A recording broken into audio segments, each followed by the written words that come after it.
পাকিস্তানের অপারেশন বুনিয়ান মারসুস এর লক্ষ্যবস্তু হয়েছে ভারতের বেশ কিছু সামরিক স্থাপনা। আর এই হামলার একটি লক্ষ্য ছিল ভারতের পাঞ্জাবের বেয়াসে অবস্থিত ব্রহ্মস মিসাইল স্টোরেজ সাইট। কিন্তু প্রশ্ন হলো, এই ব্রহ্মস মিসাইল আসলে কি, কেন এটি এত গুরুত্বপূর্ণ, আর কেনই বা পাকিস্তান এটাকে লক্ষ্যবস্তুতে পরিণত করেছে। ব্রহ্মস মিসাইল হলো সুপারসনিক ক্রুজ মিসাইল, যার সর্বোচ্চ পাল্লা 800 কিলোমিটার।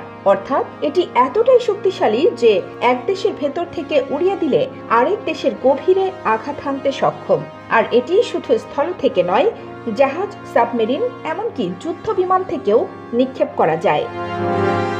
এই মিসাইলটি তৈরি হয়েছে ভারত ও রাশিয়ার যৌথ উদ্যোগে। ভারতের DRDO এবং রাশিয়ার NPO মাশিনোস্ট্রোয়েনিয়া মিলে তৈরি করেছে এই প্রাণঘাতী অস্ত্রটি।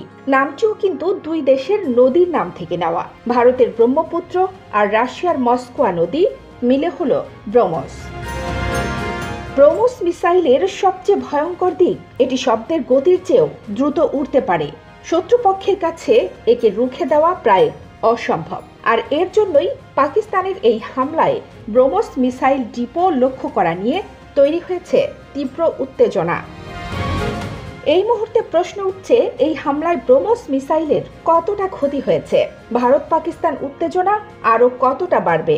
আমরা নজর রাখবো সামনের সব আপডেটে। তাহলে এখন পরিস্থিতি কোথায় গিয়ে দাঁড়াচ্ছে, ভারত পাকিস্তান যুদ্ধ কোন পর্যায়ে গিয়ে পৌঁছবে? আপনার মতামত জানান কমেন্টে। আর এই রিপোর্টটি শেয়ার করতে ভুলবেন না। এতক্ষণ সঙ্গে থাকার জন্য ধন্যবাদ। কানিজ ফাতেমা, নিপা, খবর সংযোগ।